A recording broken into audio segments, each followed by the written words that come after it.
जनसंवाद खबर में आपका स्वागत। हुलासगंज के कोयरी बीघा गांव में जमीन विवाद को लेकर हुई मारपीट, आधा दर्जन लोग हुए घायल।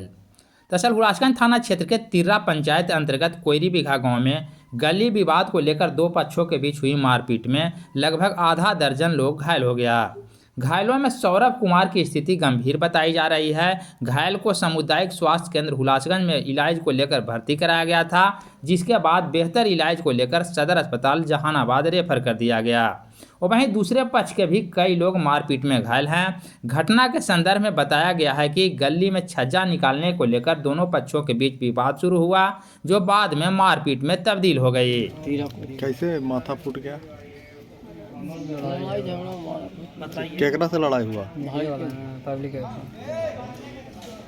के मारा? गौरव कुमार क्या आदमी घायल है आपके पक्ष के? हमको पक्ष के 3 आदमी। कहाँ लड़ाई हुआ था? कारण? जमीन के विवाद के कारण। और वो पक्ष में घायल है? क्या आदमी? नाम क्या है? रोहित।